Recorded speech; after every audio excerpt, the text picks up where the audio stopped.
São 3h07 agora no horário de Brasília. A gente volta a falar sobre o caso do agora ex-jogador, né, contrato rescindido pelo Inter, do jogador do Sub-20 do Internacional, que teve um vídeo viralizado, um vídeo que se difundiu aí nas redes sociais com rapidez, em que ele conta a um colega com muita naturalidade que ele dopou uma menina numa festa. A gente vai conversar sobre isso agora com a Sheili Calef, que é professora de oratória, coordenadora de um grupo de apoio a vítimas de violência sexual. Sheili, seja muito bem-vinda, boa tarde para você e obrigada por conversar com a gente. Obrigada é sempre um prazer poder falar contigo. Eu queria começar te perguntando justamente sobre essa naturalidade. É algo que chama muita atenção, choca quando a gente vê. No entanto, a gente sabe o quanto é comum essa conversa tratada com tanta naturalidade, em que um homem diz a outro ou a outras pessoas que dopou uma mulher. Isso tem a ver com a naturalização da violência como um todo? Tem a ver com a naturalização de qualquer violência. Eu não acredito que as pessoas se espantam tanto com esse relato dele. Talvez algumas pessoas, nem ele se espanta, nem os colegas que estavam presentes. Talvez algumas pessoas acreditem que ele está só contando um relato simples. Não é espantoso. E é isso que tem que nos espantar. O fato de ser tão tranquila essa conversa e não ser uma novidade. Então, ele está falando ali de um jeito muito tranquilo, sem perceber que está relatando um crime. Os colegas não percebem, tanto que um deles postou isso. Nós já tivemos atores em rede nacional falando do que doparam pessoas. Nós já tivemos youtubers falando que estupraram, um deles falando que estuprou a própria namorada que estava dormindo e ele já chegou agarrando ela e ela dizendo que não queria, e relatam isso com uma naturalidade tremenda. Então, é sim uma naturalização da violência. E tanta naturalização ao ponto das pessoas nem perceberem que isso é uma naturalização. Uhum. E é possível que essas pessoas, como você disse, não percebam que cometeram um ato absolutamente reprovável, um crime propriamente dito. Como é que a gente pode tomar esse cuidado para não relativizar o crime? Porque... Primeiro a gente... Não, por favor, continue, por favor. A gente precisa ter noção do que é um crime. Sempre que eu entrar em contato com uma pessoa sem consentimento dela, que eu encostar nela, que eu tocar nela, que eu usar de subterfúgios para obter algo dela que ela não quer me dar, né? Seja algo... Ninguém questiona uma pessoa que é assaltada. Eu roubei alguma coisa da pessoa, ninguém questiona. Agora, a gente questiona uma vítima. Então, a gente precisa estar atento aos dados para conseguir perceber. As pessoas têm, sempre que alguém diz, fui estuprada, aconteceu uma violência, nós temos uma mania de relativizar dizendo assim, mas será que aconteceu? Eu que tenho acesso a muitos dados, é raríssimo uma vítima fazer uma denúncia falsa, por exemplo. Então nós temos uma mania hoje de gostar dos dados, de querer analisar, de juntar informações. Só que nessas horas, a opinião particular fica maior do que a informação. Então, a gente tem que ter um apego aos dados o tempo todo. Se, segundo dados e denúncias, é raríssimo uma acusação falsa, por que é que a primeira coisa que a gente começa a fazer é desconfiar da vítima, por exemplo? Uhum. E aí quero te perguntar o seguinte, a gente já viu muitas vezes, muitas pessoas que cometem crimes sexuais usarem como justificativa que não sabiam que estavam cometendo um crime. No entanto, a gente não usa essa justificativa para outros tantos crimes, né? Não importa se você sabe ou não, é um crime e está cometido. Como é que a gente pode lidar com isso e como é que a educação pode, de alguma maneira, atravessar essa conversa para que a gente não tenha mais essa justificativa? Bom, primeiro, a gente precisa compreender o que é um crime. Então, é esse fato da gente fazer algo com alguém que não quer que aquilo seja feito. Em relação à educação, a gente precisa observar o que é machismo nesse caso, e esse termo é importante, porque quando a gente fala de violência sexual, a gente fala sobre impor a sua vontade em cima da outra pessoa. Então, o que esse rapaz fez? Ele impôs a vontade dele, que era ficar com essa mulher, independente do que ela gostaria. Isso significa que ele se acha mais importante do que ela. Que ele acha que a vontade dele, nesse caso o homem, é maior do que a vontade dela, nesse caso mulher. Ele nem vai consultar a vontade dela, ele impõe essa vontade. Isso é machismo, no sentido mais simples. Como se a vida dela, a opinião dela e o valor dela fosse menor do que o valor dele. Então, no geral, para você fazer uma comparação simples na sua vida e perceber se está acontecendo um problema, você troca o gênero das pessoas. Ele colocaria droga na bebida de um homem? A gente precisa se fazer essas perguntas e precisa educar as pessoas para se fazerem essas perguntas. Então, a educação, nesse caso, é fundamental, não apenas a educação sexual nas escolas, que é uma educação para a sexualidade, para a pessoa aprender o que é o corpo dela, o que é o prazer dela, o que é o consentimento para ela, para então poder se relacionar com o outro. O que a gente tem feito é deixar a educação para a sexualidade na mão da internet. E agora que as escolas, dentro de uma política de governo que amedronta os professores para falarem disso nas escolas, as escolas não podendo falar, onde é que os jovens, os adolescentes vão buscar informação? Na pornografia.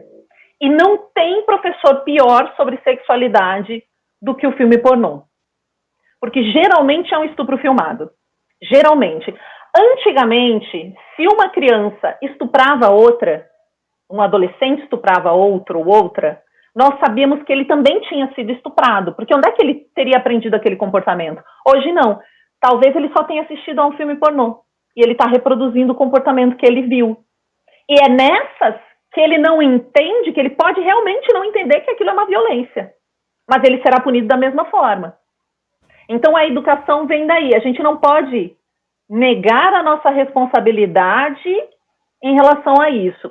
E todo mundo que participa de um grupo de putaria no WhatsApp, que compartilha foto e não sabe se aquela foto foi autorizada ou não, está contribuindo para essa cultura de exploração dos outros, essa cultura que muitas vezes a gente chama de cultura do estupro. Porque para tantas pessoas serem estupradas, nós temos 60 mil pessoas estupradas por ano no Brasil oficialmente, sendo que isso simboliza 10% do valor total, né, do número total. São 600 mil estupros no ano nesse país. Não tem nenhuma doença que atinge tantas pessoas. Para que isso aconteça, a sociedade inteira está permitindo de algum jeito. Então, eu tenho uma responsabilidade nisso, vocês dois têm responsabilidade nisso, todo mundo que nos escuta tem alguma responsabilidade. Toda vez que você deixa passar, que você não sinaliza para o seu amigo que aquele comportamento é inadequado, porque você não quer ter um conflito, não quer se indispor, você está fortalecendo esse tipo de atitude que esse jogador teve. E que nem nos espanta mais, infelizmente, né? A gente fala, é assim mesmo. A educação, claro que é fundamental, mas é um processo de médio e de longo prazo, né? As consequências disso serão sentidas só lá na frente. Num primeiro impacto, num primeiro momento a curto prazo, a punição tem de ser exemplar, né?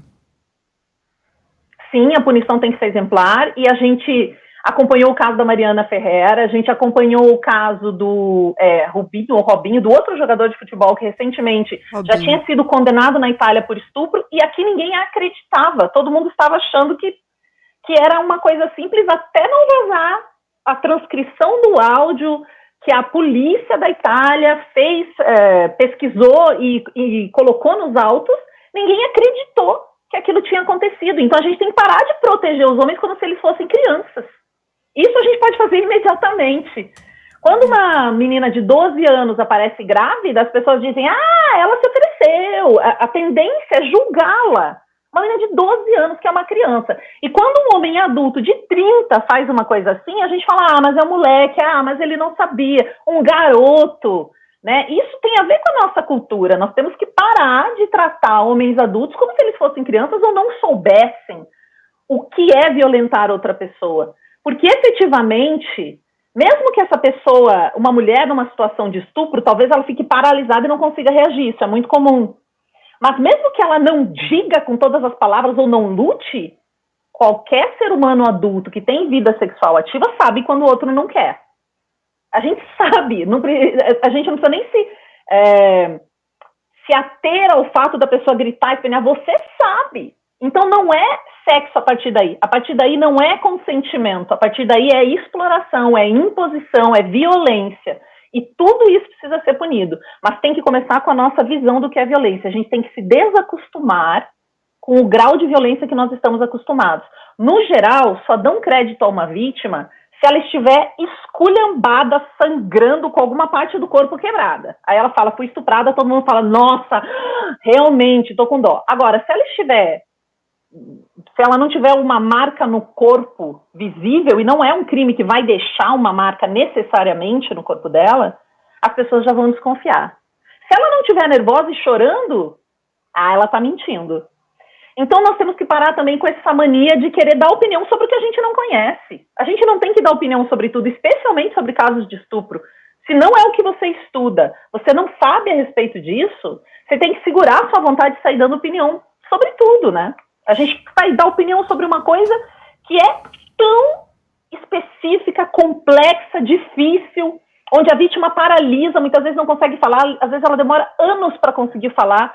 Eu tenho mulheres no grupo de apoio, que chama-se As Incríveis Mulheres que Vão Morrer Duas Vezes, caso alguém precise de ajuda, é no Facebook, que tem mais de 70 anos de idade e nos contaram lá pela primeira vez que já foram estupradas. Elas nunca contaram para ninguém na vida, de tanto medo, de tanta vergonha.